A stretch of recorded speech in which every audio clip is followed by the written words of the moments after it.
Hello, welcome to the Social Justice Forum. I am your host, Daren Jaime. We thank you for joining us. If you're asking the question, what's the show all about? Well, we bring you a forum discussing and providing a deeper understanding of the issues and inequities that many people face. From systemic inequality to social problems, our guests provide multiple perspectives as well as insights, helping us to better understand and address these challenges. So, we invite you to stay connected to us. The Social Justice Forum starts now.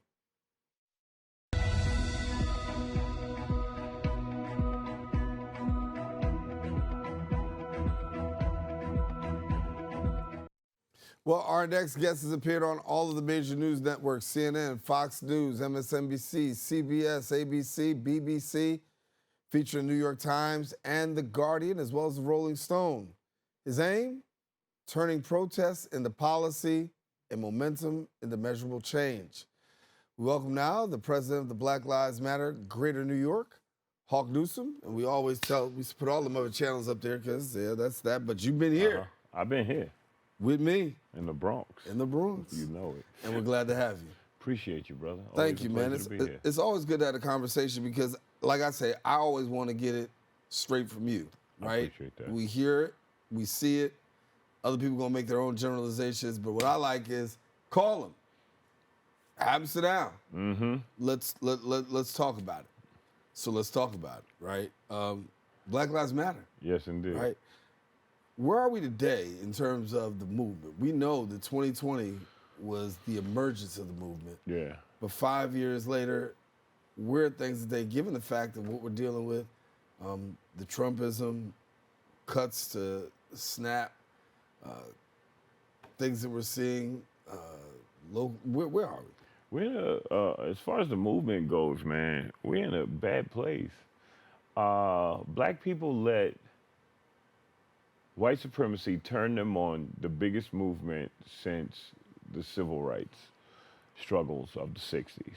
You understand? Mm-hmm. Black people let white supremacist media and narratives destroy their opinion of a movement that was strictly here to help them. 2020, DEI initiatives as a result of the George Floyd uprising led to $8 billion globally for black people and initiatives.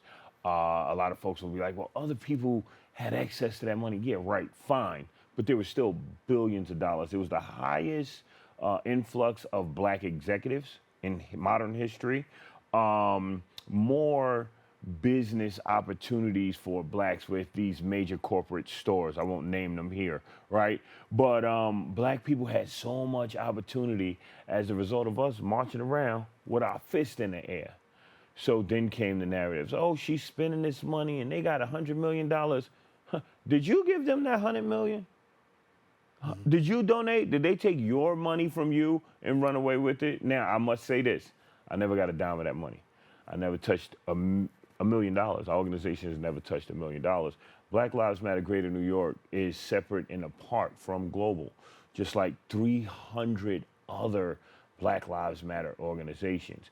Global, the ones who received the bulk of that money, 26 BLM chapters, right? So the people who you saw on TV, Ireland, UK, America, even Africa, who call themselves BLM Ghana, those people weren't necessarily attached to the BLM global movement, the people who had the money. Right. So black people have once again been bamboozled, right? They worrying about $100 million when just in 2020, this organization got us $8 billion, right? So I think it's hard because people don't know how to make the distinction. It's impossible. Right. It's really impossible. You could go to their website. I think there's been a lot of shifts. I haven't checked lately. There have been a lot of shifts in how they word it in the vernacular. But trust and believe me, as somebody who has, actually I've had fights with BLM Global over things that I've said, right? Things that I've said have, quote, made their donors uncomfortable, right? I'm not there for their donors. I'm not there for the Democrats. I'm not there for the Republicans. I am here for black people first and all other oppressed people second, right? So if you see me advocating for black communities in New York City Who's right around us? Puerto Ricans, Dominicans. So whatever I'm fighting for black people, the brown people next to us are going to enjoy. A lot of people don't realize how much blacks have done for the migrant struggle. All of the benefits that migrants have are because blacks fought for them and opened that door, right? So now that you open the door for these people, for us, you can't shut it on people who look like us who come from other places.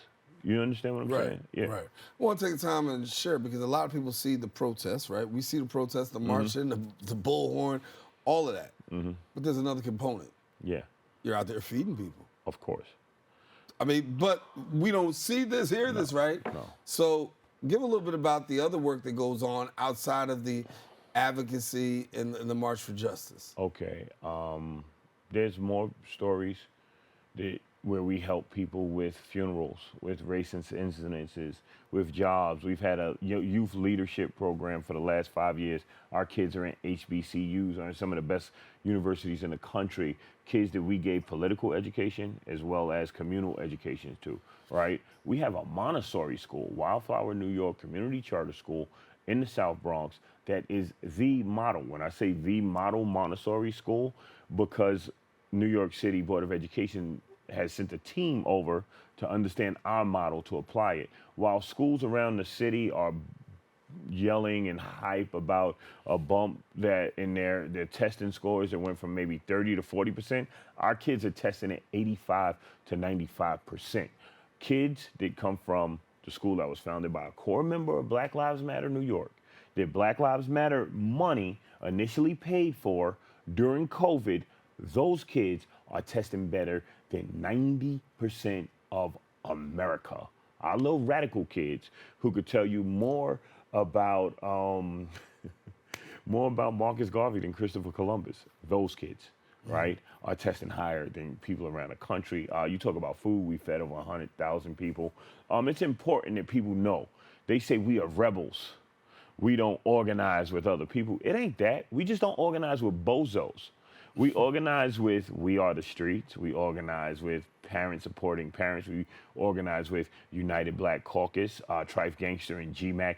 We organize with real black folk fighting for black folk. You know, I'm going to get in trouble. Define bozos. Bozos, clowns, people who think standing next to a politician is the greatest thing ever. You know the type. They got pictures of them standing next to Eric Adams, right? Like it's a thing of pride. Like, look at me and Eric Adams. You want to talk about how Eric Adams got these cops harassing your kids on their way to school, stopping and frisking them illegally? You want to talk about the rent hikes and how expensive the city is? You're taking pictures next to Kathy Hochul. Like, yes, Kathy Hochul is the greatest governor. What about when she said kids in the Bronx don't even know what a computer is? All of these kids in this college don't know what a computer is. You understand? I'm not having that. You're not standing next to me unless you are doing something for the community. You're not standing next to me unless you're doing something for the community. That's how it works. You want to be next to us, next to this movement, you have to do something for the people, not for me, not for my pockets. Perfect example. During COVID, we saw first from our analysis that black communities were being hit the hardest. We wrote a letter to Cuomo, had other people sign on saying, get us some resources, Bronx, Harlem, Brooklyn, where our people are. But in the meanwhile, we collected money and we started delivering food to 200 doors every day during COVID when it first shut down. 3 weeks into the shutdown, when everybody was scared, we was outside with masks, gloves. Man, you had to see it. We didn't know what to do. We sprayed ourselves with alcohol. You know what I mean? We were scared, but we knew we had to help the people. So these are things you never talk about. $10,000 in toys every Christmas. Every year we have a Juneteenth celebration, right? I'm gonna tell you what we experience. Every year we have a Juneteenth celebration. Politicians, I won't say no names, apply for a permit on the same day as our Juneteenth celebration. We got stages. We got comedians from Def Jam, from TV. We got 5 bouncy houses. It got so big that the politicians tried to kick us out, and they won because, you know, they're politicians. And they put they held events with half the resources. Mayor Eric Adams, because of our beef, he revoked my permit for Juneteenth the last day. I had $6,000 in food. I had 5 bouncy houses. It was the hottest day. Juneteenth 2024 was one of the hottest days of the year so far. I had water slides, all permitted and insured. I had dunk tanks. He yanked it. People from the community was like, come on, Adams, just let him do this for the kids. He said no. And we still found a way to cook the food on somebody's porch, which was private property, and give it to the kid. He retaliated by towing my truck, my Suburban. People don't understand what I go through for us. And I'm not crazy. I am very much in love with black people and poor people. And when you love something, you fight for it. So I have this whole saying about being, one of the worst things I hate about, I hate, we don't hate, right? We don't hate. But one of the things I have the biggest dislike for is being loud and wrong. Whew. Now, here's the thing. We getting at it. Yeah. So do you feel as though the people have this erroneous judgment of you in times when you may have been loud and wrong? I'm loud and I would hate to be loud and wrong. I would hate. I would say 95% of the time I'm right. I would challenge people to challenge my data because 2 o'clock in the morning, I'm researching. Like a lot of people, here's something you'll never hear. Hawk has a law degree. Hawk has a business degree. Hawk worked at the prosecutor's office, so he knows what he's talking about when he talks about the criminal justice system and police brutality. This is what they don't understand. So have I been wrong? Yes, right? I've been wrong. But if you call me up and you talk to me and explain to me how I'm wrong, I'll concede. And not only will I concede, I will publicly admit that I'm wrong. People don't do that. People have a problem with the accountability. I welcome accountability. Now, was I the first person to say that Eric Adams was a bozo? Yes. Black people who get checks from the city and run programs with them had a protest against me because they didn't like the way I said it. I said some very inflammatory things. I was in a very inflammatory mood because people said something. They said that one of his policies would harm my people, and that harm that I perceived coming triggered trauma. So I said some traumatic things. Regret what you said? Do I regret it? No. I meant it. I meant it at my core. You kill one of us, there'll be a problem. And it should be. Why? Because white folk get angry all the time. And they can say whatever they want when they're angry. George Bush said we're going to eradicate evil when they hit the towers. Trump, he said so many harmful things about people that I can't even. They're blowing up boats in the Caribbean. They don't even know what's on these boats, right? But when I start talking like a white man, like, you harm us, it's just not going to go down easy. We're not going to sing and hold hands and sing Kumbaya. They call me scary. They put these labels on me. But what's wrong with that? When I got arrested earlier this week, I'm sitting down and I'm talking to a cop. I'm not a rat. I'm not right. Talking to police. But somehow ICE came up, and he was Spanish. And he was like, well, ICE got to do their job. I said, what happened? This was when I was in jail. I said, what happens if ICE picked up your little brown son or daughter? He said it'd be a MFing problem. So don't be hypocritical. Everybody feels the way we feel about protecting our people. I just don't feel that way selfishly about my family. I feel that way about all of us. Right. I want you to clarify.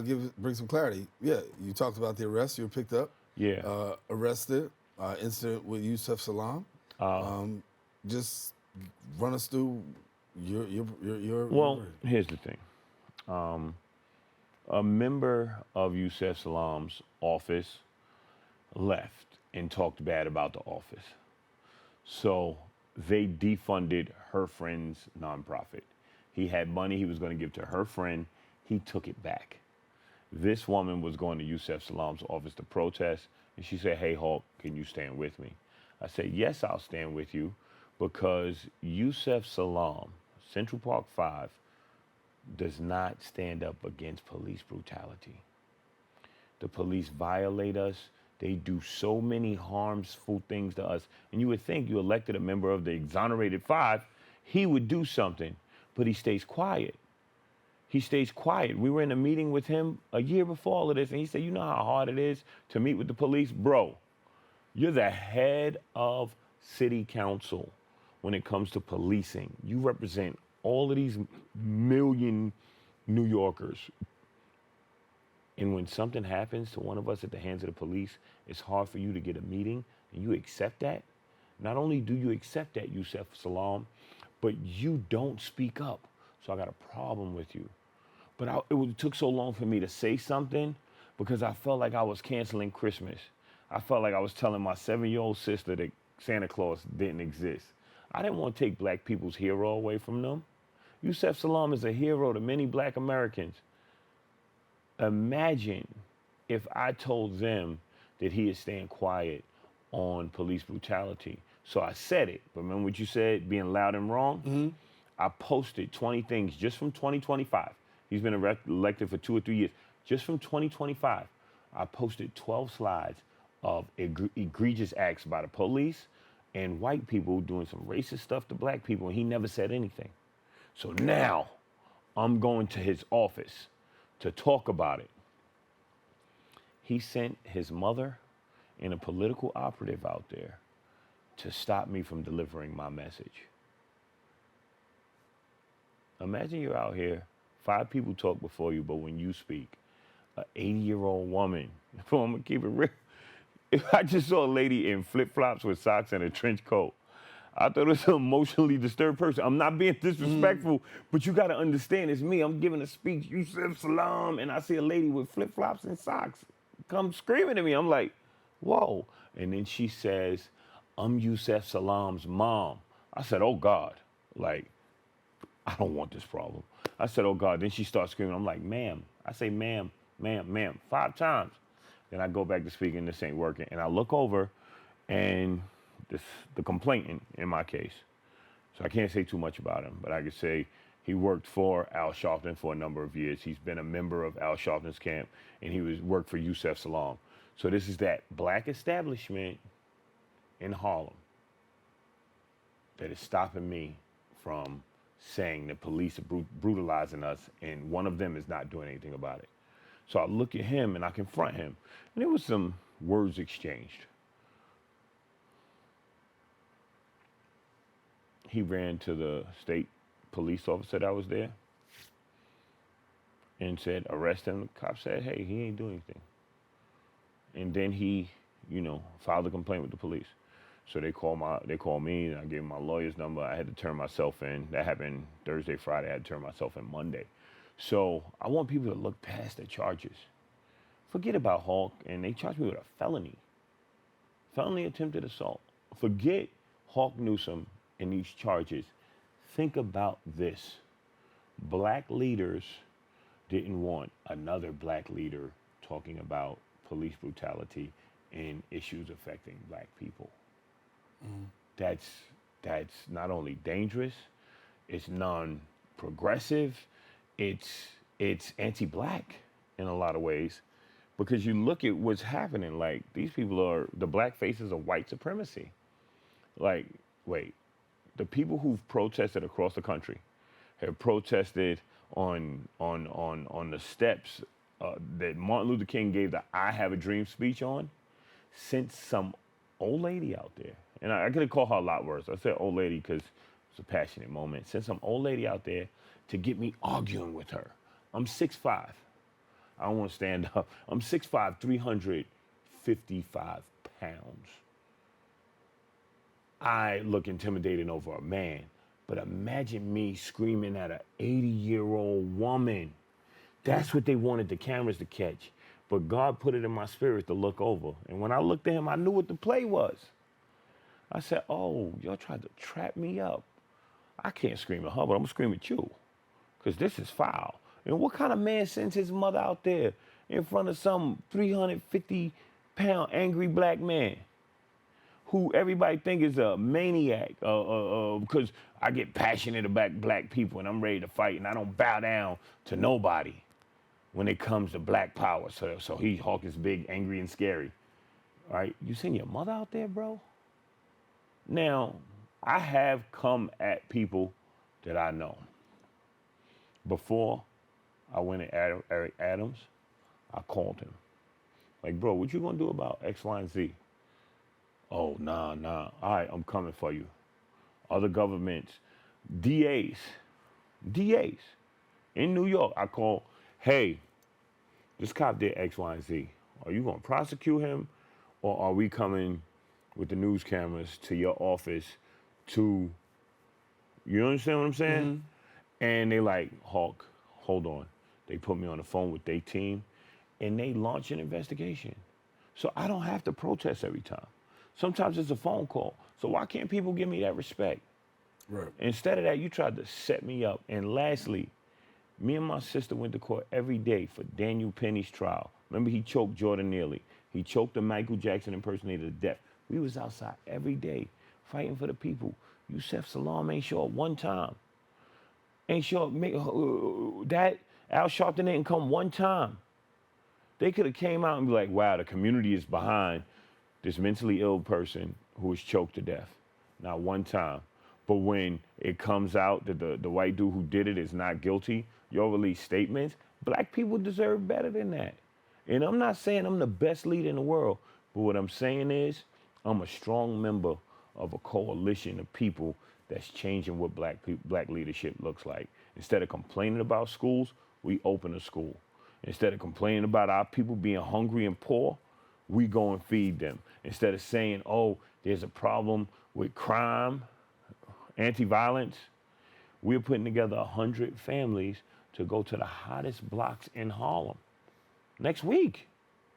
So instead of us saying, oh, violence is a problem, government, give me money, people pay attention to how we're killing each other. These gang members are horrible. Nah. We putting together brothers and sisters from the hood to go and spread love. Remember what I said? I'm not going out there to admonish and scold anybody. I'm saying, hey, I love you. Bro, no, this is how I walk up. I've done it before. We've reduced shootings in Harlem in the summer by 40%. 26% when Pix did a news story on the Summer of Hope. I got receipts for everything. It's evidence over emotion. And we'll go to the hottest blocks, people outside hustling. And I say, no disrespect to you, but it's crazy out here in these streets.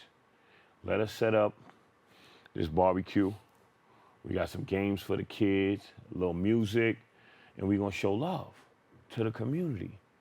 And they be like, cool, if the block is crazy and they know somebody might come and shoot it up, they'll be like, yo, Hawk, it's crazy out here. You might want to do it the next block over. That's the kind of respect I got in these streets, right? And just spreading love and showing respect, I did it. We did it.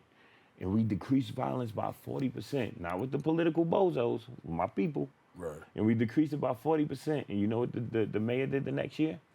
Pulled the permits. He pulled the permits. They wouldn't let me do it again.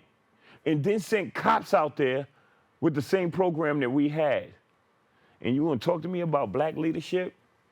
That's why I scream. You see how I'm screaming now? Do I seem scary? No, I seem like I'm angry because they're depriving our people. I'm sorry. I mean, No, you're fine. Listen, you know, we good. You snatch it. I don't need no one. I'm good, Yeah. man. Listen, we good. Yeah. Talk to me. So what does real black leadership look like from your lens? Giving the people what they want. But you can't always give people what they want. Somebody gonna say you can't a politician can't give every person in their community what they want. You got to be one of the people. You got to be one of the people. You know what my activism is? Mm-hmm. Black people talking at the kitchen table. Have you ever heard me say something that black people say at the kitchen table but won't say in front of news cameras? I say that all the time. That's what I do. When we at our realest, most purest point, when we in our safest space, when black people are in their safest space, the things they communicate is the things I communicate on your wonderful show and a lot of others across the country. So, what's the best thing I can do for black people right now? Promote morals and unity. We've gotten away from our moral compass. So what can I do? Have we Promote fallen? morals. Have we fallen asleep? I'm running out of time, but have we fallen asleep since 2020? Yeah, man. We thought we got rid of Trump. We gave it to Kamala and Sleepy Joe, and we were good. But we got rid of the boogeyman and elected people who let police brutality go up every year. Police killings of black people went up every year under the Democrats. Black people, these politicians ain't your friend. The only people who will save us is us. And how do we do that? We got to get the church back outside in the street. The churches led the civil rights struggle, but now the churches don't do nothing. You got a bunch of preachers who trying to go viral, right? I can name a couple in Harlem who trying to go viral, who talk about fighting Trump and fighting back, but don't do nothing in the streets. They don't do anything in the streets. You have preachers with hundreds to thousands of people who come every Sunday. You have enough people in your church to lead them out in the street all the time. But the only rallies you promote is the ones the Democrats say is okay. Like, who controls the black church? Is it the Democratic Party? Not Talbot Swan's church. Bishop Talbot Swan is legit. Not Jamal Bryant's church. But a lot of these other churches, their pastors, it always bugged me out how you go past these churches and the pastor always got a smile out on his face. You know what I'm saying? Like, I go to some churches that wouldn't even condemn the genocide that's happening. You understand? Yeah. Why you think young people not in the church like that? Because you're cowards. But the young people roll with Hawk. Hawk walk through the streets. I got my fly, whatever on, and I'm getting dap and I'm getting love because they know I'm going to tell the truth. I'm their messenger. There's a part in the good book that says, "You shall know the truth, and the truth shall set you free." Amen. We gotta leave it there. This man. was fun. This is fun. Us bald head brothers got to stay together. We gotta stay together. Do it again. Hawk, come on back. We gonna have you come on back. All right. All right. Thank you to our brother Hawk Newsome for coming. Now follow him on Instagram at hawk.newsome. Coming to the end of our show today. Hope that you enjoyed this week's discussion on the Social Justice Forum. To rewatch this week's edition, recatch the cablecast right here on BronxNet.org. If you want to join the conversation, put your point of view up. Yeah, hit social media, BronxNet TV. Join us next week. We continue to elevate the discussion and bring further awareness across the globe. I'm your host, Daren Jaime, saying take care. God bless.